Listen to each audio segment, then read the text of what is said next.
I just want to speak on proper body alignment when executing fighting movement.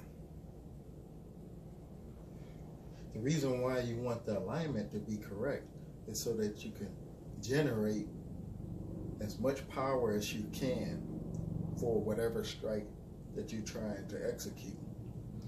So if I'm going to shoot a reverse punch, which is my rear hand, when I shoot that strike, I want the body to remain erect.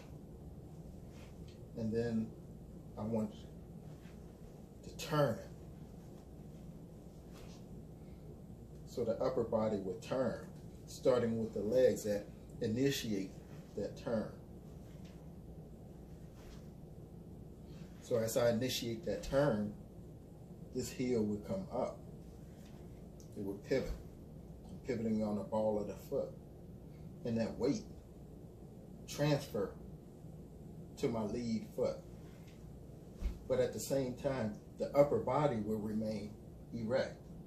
Not leaning forward, but it remains erect. And I'm dropping the shoulder down into that.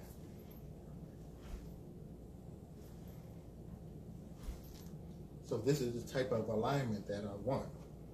And as I execute that, I'm occupying center. So as I strike, I don't want my strike to be off my center, but I want to put it on my center. And this is how I occupy center as I strike. So I'm turning, I let the shoulder drop and transfer that weight. It drops down on that left foot, which is my lead foot. And I send that strike in, dropping that weight down. It can come back or it can go forward, and then I can set up for the next movement. Also, when I set up for the next movement, I want that alignment to be correct. So once I execute the strike from this way here and I set up, this alignment has to be correct, because this is the foundation where the next movement will be coming from.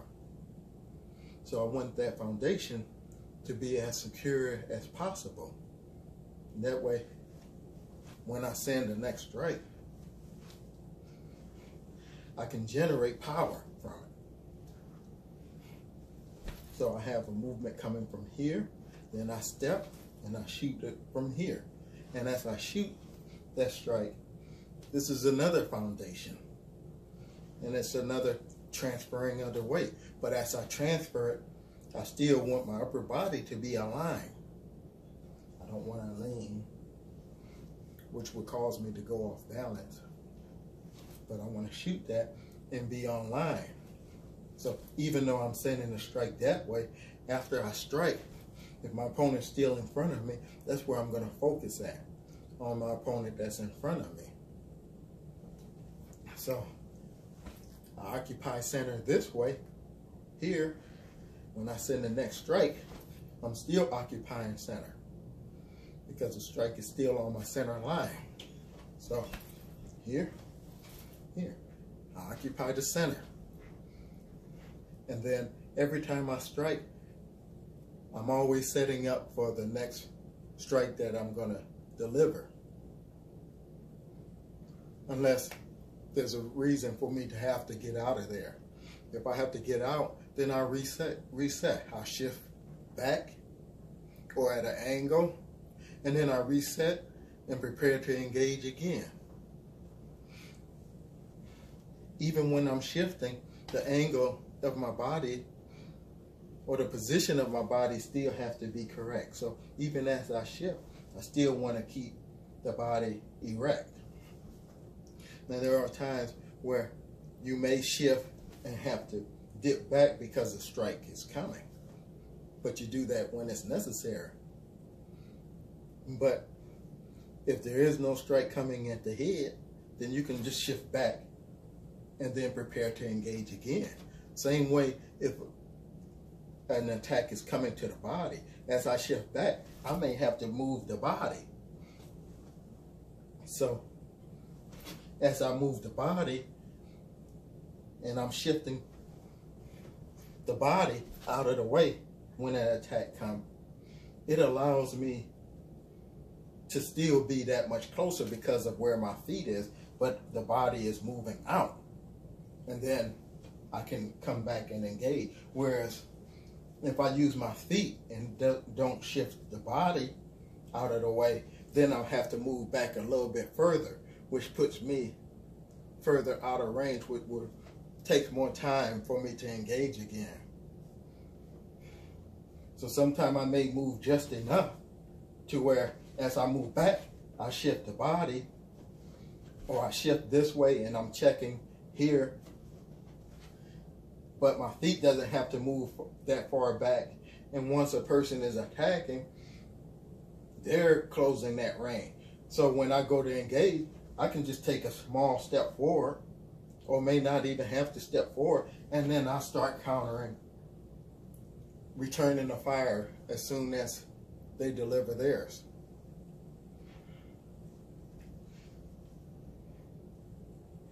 If the strike is coming towards the face and I parry, I can shift back this way.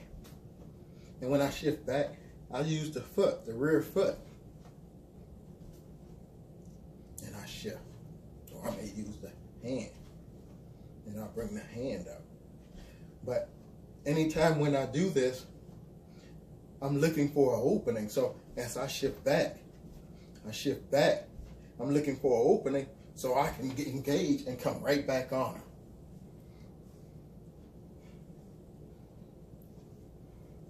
Anytime I shift back, I don't want to just shift back and then not do anything. I'm always looking for an opening so that I can immediately move right back.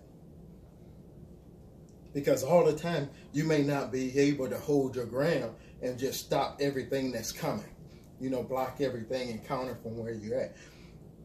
Many times you may have to uproot yourself from this position to move to another position, which is nothing wrong with that. And then you come back and return the favor, return the fire. So a strike may come to my head to give me time to pick it up. I shift back and I check that. And then right after I check it, because remember, their body is coming forward. So as I shift back, but I don't shift back too far out of range, boom, boom, and I can come back and I return that fire. Right after I shift, and I turn. And then I come back and return fire.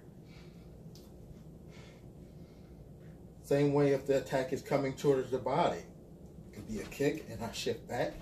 And as I shift back, I'll return. Shift back and return. And I'm trying to get in close so that when I move in close, I can send power strikes into them instead of just a long range. Striking from here, I may start off with a long range, but I'm trying to get in close so that I can execute these short range movement. And with the short range movement, I can hit with a lot more power and be much more quicker. So remember, your alignment has to always be correct so that you can be as effective as possible. Sometimes a strike may be coming to the body, and instead of me bringing the hand down to check that, I'll shift with my body and use the forearm, and I check this way. And by me doing that, I look where the hand is, and I can fire the hand off. So I check the strike this way, check, and I strike right off of it. Check and strike right off of it. And it allows me to not have to waste any time. But by you not moving too much, you want to angle the body in a certain manner too. So as I check, my body turns off.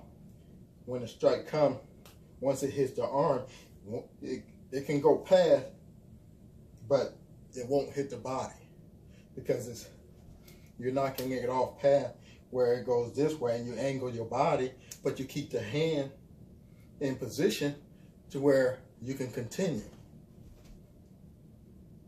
Check, and the hand can go right into the face using the knuckle, flicking the knuckles in, and follow up right behind it. So I hope you understand the information that I'm trying to give to you.